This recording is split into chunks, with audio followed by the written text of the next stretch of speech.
श्री शिवाय नमस्तुभयम। दोस्तों, जैसा कि आप सभी लोग जानते हैं कि 25 फरवरी 2026 यानी बुधवार को पड़ रही है फाल्गुन महीने की शुक्ल पक्ष नवमी तिथि और रोहिणी व्रत। और दोस्तों, यह वह तिथि है जो फाल्गुन महीने में पड़ने सबसे बड़ी तिथि है, क्योंकि यह फाल्गुन महीने में पड़ने वाली है और इसका बहुत ही बड़ा और विशेष महत्व होता है। पूज्य गुरु जी ने कहा है कि अगर कभी भी मौका लग जाए और फाल्गुन महीने की नवमी तिथि बुधवार को पड़ जाए तो आप लोगों को सातहरा दूर्वा का उपाय तो अवश्य ही करना चाहिए। इन दोनों का संयोग बहुत ही कम आता है। इसी के साथ में गुरुजी ने अपनी शिव पुराण कथा में बताया है कि इस दिन आपको 7 दुर्वा का उपाय तो आपको अवश्य ही करना चाहिए, क्योंकि ऐसा दिन पूरे साल में सिर्फ एक ही बार आता है। और दोस्तों, आप सभी लोग जानते हो कि बुधवार का अगर सबसे बड़ा उपाय है तो वह सातहरा दूर्वा वाला उपाय है। तो दोस्तों, इस बुधवार नवमी तिथि के दिन आप लोगों को इस सातहरा दूर्वा वाला उपाय को जरूर करना है। बहुत सारे लोग होंगे जिन लोगों ने इस उपाय को न किया हो, मतलब पूरा साल निकल गया, उन्होंने किसी भी दिन इस सातहरा दूर्वा वाला उपाय को ना किया हो। पर दोस्तों, आपके पास एक आखिरी मौका बचा हुआ है जो कि 25 फरवरी के दिन है। तो इस दिन आप लोगों को इस वाले उपाय को जरूर कर लेना। भले ही आपने पूरे महीने भर इस उपाय को ना किया हो, पर अगर आपने इस फाल्गुन महीने के बुधवार नवमी तिथि के दिन अगर इस वाले उपाय को कर लिया तो आपको इस उपाय को करने का वो फल मिलेगा जिसकी आपने कभी कल्पना भी नहीं करी होगी। इसीलिए आप लोग इस वाले उपाय को एक बार जरूर कर लेना है, ताकि आप लोगों के हाथ से यह मौका ना जा सके और आपको इस उपाय को करने का फल मिल सके। दोस्तों, ये उपाय पंडित जी ने अपनी अभी ही शिव महापुराण की कथा में बताया है, जिस उपाय को आज हम आपको बहुत अच्छे से समझाने वाले हैं। इस वीडियो को देखने के बाद इस उपाय को समझने के लिए आपको कोई और वीडियो को देखने की जरूरत नहीं पड़ेगी। तो चलिए दोस्तों, उपाय को शुरू करते हैं। देखिए, ये इस फाल्गुन महीने के बुधवार नवमी तिथि के दिन ये इतना खास होता है, इतना महत्वपूर्ण होता है। देखा गया है कभी कभी बड़े बड़े पूजा पाठ अनुष्ठान से जो मनोकामना पूर्ण नहीं होते, वो फाल्गुन महीने के बुधवार नवमी तिथि के दिन एक छोटे से उपाय करने से ही आपकी मनोकामना पूर्ण हो जाती है। और बहुत सारे लोगों ने इस उपाय को किया भी है और उनको इस उपाय को करने का फल भी जरूर मिला है। अगर आप लोग भी इस उपाय को करना चाहते हैं तो आप इस उपाय को पहले अच्छे से समझ लेना, सुन लेना, उसके बाद करना। आपको इस उपाय का फल जरूर ही, और इस उपाय को कर लेने से आपके घर में चाहे किसी भी प्रकार की दुख और समस्या क्यों ना चल रही हो, आपको उसका कारण भी नहीं पता है कि भाई ये समस्या किस कारण से चल रही है, उसका कुछ भी कारण हो सकता है। जैसे इसे पितृदोष हो सकता है या किसी भी तरह का मंगल दोष भी हो सकता है। तो इस दिन आप लोगों को यह वाला उपाय कर लेना है। यह एक ऐसा उपाय है जिस उपाय को अगर किसी विशेष दिन पर किया जाए तो भाई उस विशेष दिन का जो है वह तो मिलता ही मिलता है। पर हमने उस दिन पर इस उपाय को किया है तो हमें उससे भी बड़ा फल मिलता है, और फल बहुत जल्दी मिलता है, क्योंकि आप इस उपाय को बहुत ही बड़े और विशेष दिन पर कर रहे हो। तो चलिए अब उपाय के बारे में बात करते हैं, लेकिन उससे पहले आप लोगों को यह जानना आवश्यक है कि आखिर ये उपाय किस समय करना है, किसको करना है और कैसे करना है। तो चलिए हम आगे आपको वीडियो में एक एक करके बता देते हैं। उससे पहले अगर आप लोग हमारे चैनल पर पहली बार हैं तो हमारे चैनल को सब्सक्राइब करना ना भूलें, और अगर आपके पास कोई सवाल है तो आप हमें कमेंट बॉक्स में बता सकते हैं। और अगर आपको हमारा वीडियो पसंद आया है तो आप हमें लाइक और शेयर करना ना भूलें। और अगर आपको हमारे चैनल की जानकारी चाहिए तो आप हमें फॉलो कर सकते हैं। और अगर आपके पास कोई प्रश्न है तो आप हमें कमेंट बॉक्स में बता सकते हैं। पहली बार आए हैं या फिर मेरी आवाज आज पहली बार सुन रहे हैं तो हमारे चैनल को सब्सक्राइब जरूर कर लेना, और इस वीडियो को करके कमेंट बॉक्स में श्री शिवाय नमस्तुभयम ओम नमः शिवाय जरूर टाइप कर देना।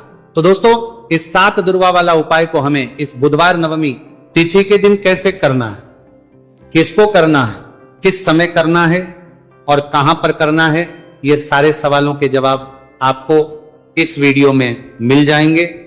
और जो ये वीडियो देखेगा भाई उसको सातहरा दूर्वा वाला उपाय जरूर करना चाहिए, क्योंकि इस दिन 7 दूर्वा का भी बहुत ही बड़ा और विशेष महत्व होता है। और जब बात आ जाए हरा दूर्वा की तो ये सोने पर सुहागा वाली बात हो जाती है, और ये एक बहुत ही बड़ा उपाय हो जाता है इस बुधवार नवमी तिथि का। तो अब दोस्तों, इस 7 हरा दूर्वा वाला उपाय को आखिर करना किसको है, सबसे पहले हम लोग वो बात जान लेते हैं। तो देखो, घर की जो बड़ी माताएं बहनें होती हैं, उन माताओं बहनों में से कोई भी एक बड़ी माता बहन इस वाले उपाय को कर सकती है। और दोस्तों, अगर आप चाहें तो अपने घर में से सभी सदस्यों भी इस उपाय को करवा सकते हैं। अगर किसी व्यक्ति की खुद की कोई मनोकामना है, खुद की कोई दुख और परेशानी है जो कि वो अपने लिए ही करना चाहता है, इस वाले उपाय को तो वह खुद अपने लिए भी कर सकता है। बाकी अगर कोई घर में से ऐसा है जो कि अपने पूरे घर परिवार की सुख और शांति के लिए ये वाला उपाय करना चाहता है, तो भाई वो भी करने सकता है, उसमें भी कोई दिक्कत वाली बात नहीं है।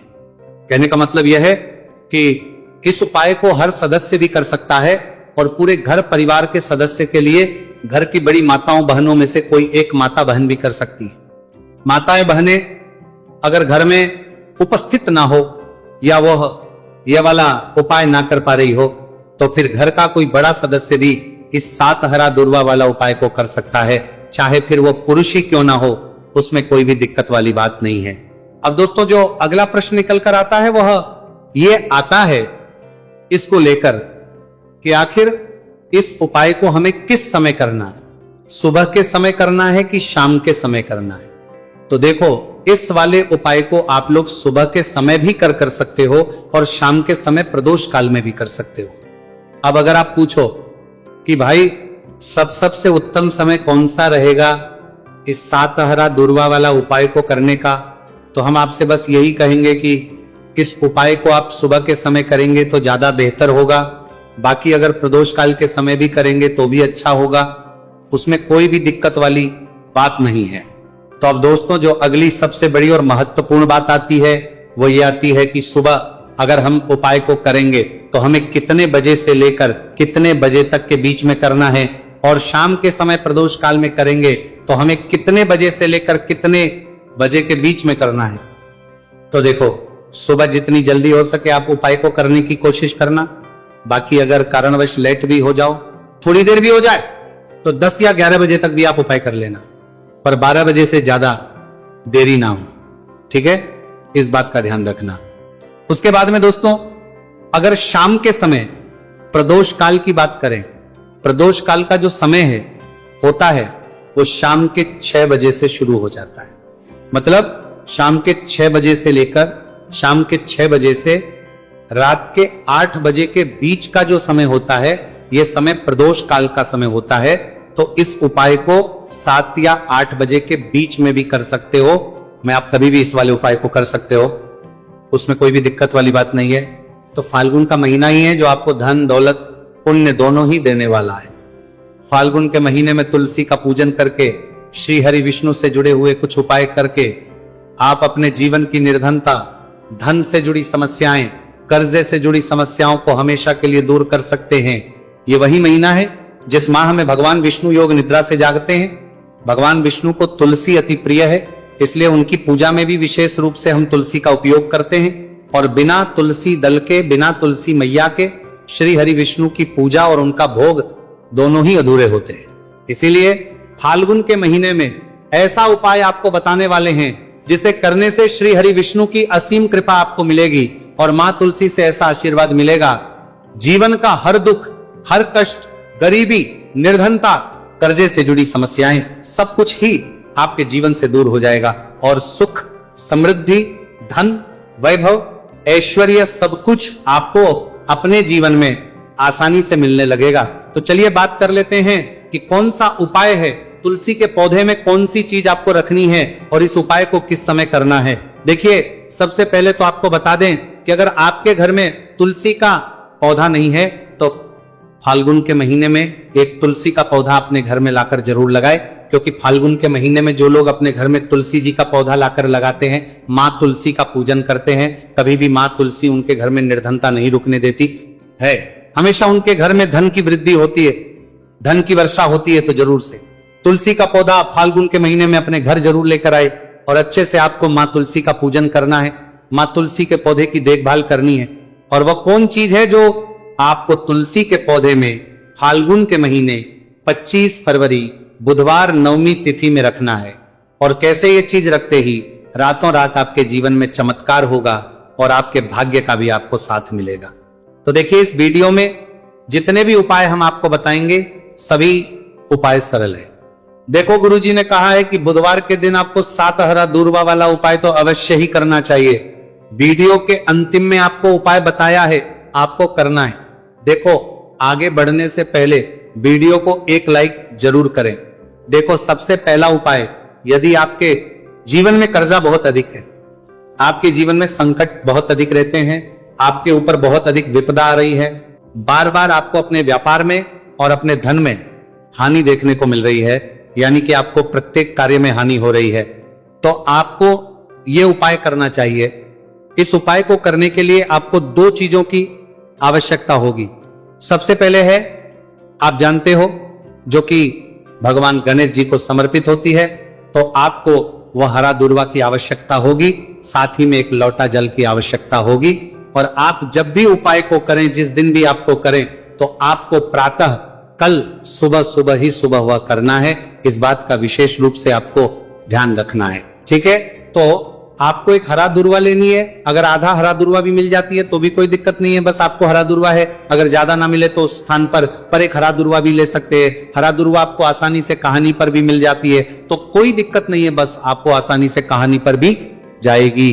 बस याद रखिएगा, शुद्ध दूर्वा, और मतलब उसे शुद्ध करके ही उपयोग में लीजिएगा, है ना।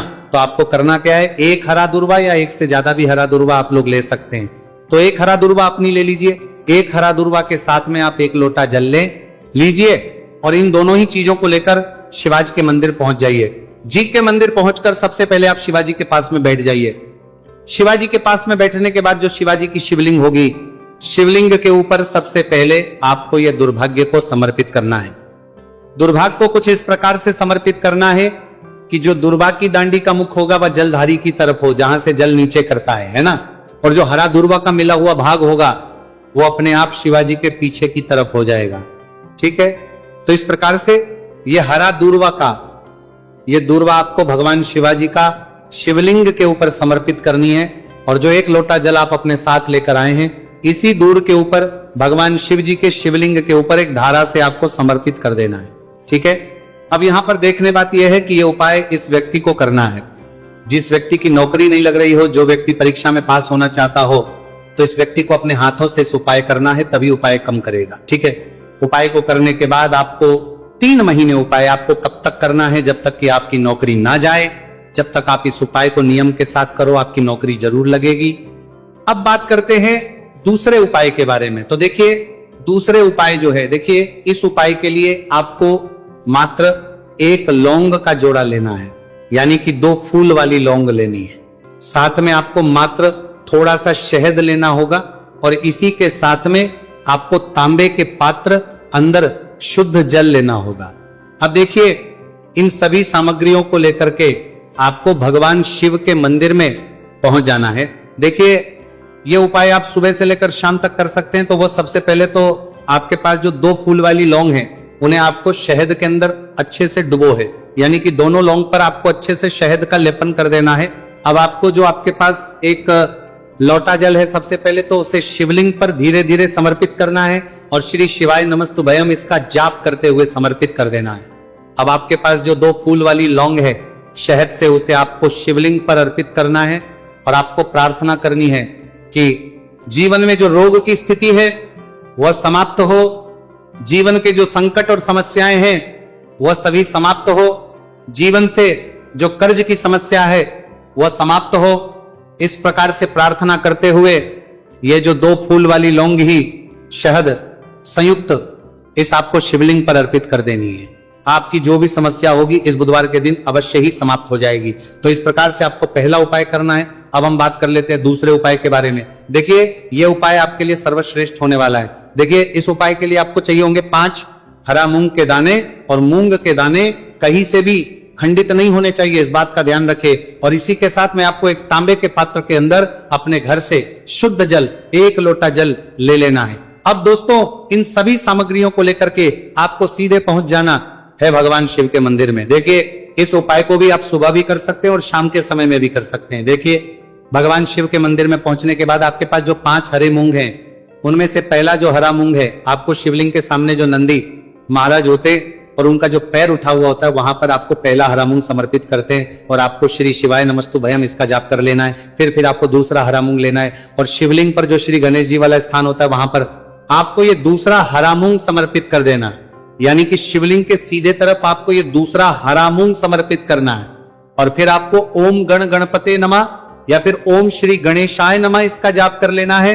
तीसरा हरा मूंग का दाना आपको भगवान शिव की सबसे प्रिय पुत्री माता अशोक सुंदरी वाले स्थान पर समर्पित करना। शिवलिंग की जो जलाधारी होती है, जहां से जल बह करके आता है, उसी जलाधारी के बीच में जो कहीं कहीं उठी हुई लाइन होती है सांप की आकृति के रूप में, वहीं पर आपको तीसरा हरा मूंग समर्पित करना है और फिर आपको ओम नमः शिवाय इसका जाप कर लेना है। अब दोस्तों चौथा जो हरा मूंग है उसे आपको भगवान कार्तिकेय जी का जो स्थान होता है शिवलिंग पर, वहां पर आपको ये चौथा हरा मूंग का दाना समर्पित कर देना है और आप ओम नमः शिवाय इसका जाप कर लेना है। अब दोस्तों आपके पास जो पांचवा और अंतिम हरा मूंग बचा हुआ है उससे जल के पात्र के अंदर डाल देना है और इस हरे मूंग से युक्त जल से आपको भगवान शिव के शिवलिंग का अभिषेक कर देना है। जल आपको बिल्कुल धीरे धीरे समर्पित करते जाना है और लगातार आपको शिव महापुराण के मूल श्री शिवाय नमस्तु भयम इसका जाप करते रहना है। फिर आपको शिवलिंग के आगे बैठकर, यदि आप अपने बच्चों के लिए यह उपाय कर रहे हैं, यदि आप अपने बच्चों की बुद्धि ज्ञान और विवेक के लिए उपाय कर रहे हैं तो उसके लिए आपको प्रार्थना कर लेनी है, या फिर व्यापार में वृद्धि करने के लिए उपाय कर रहे हैं तो उसकी कामना करते हुए आपको प्रार्थना कर लेनी है, या फिर अपनी नौकरी के लिए कर रहे हैं, या फिर अपने इंटरव्यू के लिए, या फिर धनता रहे हैं की प्राप्ति के लिए कर रहे हैं, जिस भी कामना के लिए आप उपाय कर रहे हैं उसे परिपूर्ण करने के आपको महादेव से प्रार्थना कर लेनी है और फिर आपको वापस अपने घर आ जाना है। पूज्य गुरु जी ने कहा है कि जो भी व्यक्ति इस उपाय को कर लेता है तो यकीन मानिए आपके जीवन की जो सारे संकट, कष्ट और बाधाएं ही वह सभी समाप्त होंगे। अब हम बात करते हैं अगले उपाय की। इस उपाय के लिए आपको एक दीपक लेना है। दीपक आप मिट्टी का भी ले सकते हैं और शुद्ध आटा मढ़कर उसका दीपक भी आप तैयार कर सकते हैं। अंदर गोलबाती का प्रयोग करना है और दीपक के अंदर आपको शुद्ध घी का प्रयोग करना है। इसी के साथ में आपको मात्र एक फूल वाली लौंग लेनी होगी। अब ये एक दीपक और एक फूल वाली लौंग लेकर के सीधा आपको पहुंचना होगा बरगद के वृक्ष के। वहां पर देखिए सबसे पहले तो आपके पास जो एक फूल वाली लौंग है उससे आपको बरगद के वृक्ष की जड़ में समर्पित करना है। देखिए अगर आपके जीवन में कोई भी बड़ा संकट आने वाला है, कोई बड़ा कष्ट आने वाला, तो वह इस उपाय के माध्यम से दूर होने वाला है। महादेव की विशेष कृपा रहेगी कि जो भी संकट आपके जीवन में आने वाला होगा वो भी दूर हो जाएगा। तो आपको एक लौंग समर्पित करनी है बरगद के वृक्ष की जड़ में और वहीं पर आपको जो है गोलबाती वाला दीपक जो आप लेकर के गए हैं उससे भी वहां पर प्रज्वलित कर देना है, वटकेश्वर महादेव का स्मरण करते हुए। देखिए जब भी आपको जीवन में इस साल लगने लगे कि आपके जीवन में कुछ भी अच्छा नहीं चल रहा है, तब भी आपको इस प्रकार से आपको यह उपाय करना है। तो इस प्रकार से आपको यह उपाय करना है। अब हम जान लेते हैं चौथे विशेष उपाय के बारे में। देखें यदि आपके विवाह में, शादी में कोई भी समस्या आ रही है, यदि आपका जो कर्ज है वह दिन पर दिन बढ़ते ही जा रहा है, तो आपको यह चमत्कारी उपाय करना चाहिए। कोई भी समस्या अगर जीवन में है तो उसे दूर करने के लिए आपको इस उपाय करना चाहिए। मंगल दोष से जुड़ी हुई समस्या भी है तब आपको यह उपाय करना चाहिए। देखिए इस उपाय के लिए आपको एक तांबे के पात्र के अंदर अपने घर से शुद्ध जल लेना है और इसी के साथ में आपको एक चुटकी लाल चंदन लेना होगा। अब आपको क्या करना है कि जो लाल चंदन आपने लिया है उसे आपको उससे जल के पात्र के अंदर डाल देना है और यह जल जो है आपको लाल चंदन से युक्त तैयार कर लेना है और ये लाल चंदन से युक्त जल आपको भगवान शिव के मंदिर में लेकर के पहुंचना है। लेकिन उपाय भी आप सुबह से लेकर के शाम तक कर सकते हैं। अब दोस्तों ये जो लाल चंदन से युक्त जल है इससे आपको भगवान शिव के शिवलिंग पर धीरे धीरे अर्पित कर देना है और आपको लगातार श्री शिवाय नमस्तु भयम इसका जाप करते रहना है। देखिए यदि आपके जीवन में विवाह से जुनी समस्या चल रही है तो आपको मंगलेश्वर महादेव का स्मरण करना है और जीवन में अधिक कर्ज की समस्या है तो आपको आर्यन मुक्तेश्वर महादेव का स्मरण करना है। देखना एक दिन आपकी सब तरह की समस्या जल्दी ही समाप्त हो जाएगी। तो इस प्रकार से आपको ये चौथा उपाय करना है। अब हम जान लेते हैं। तो दोस्तों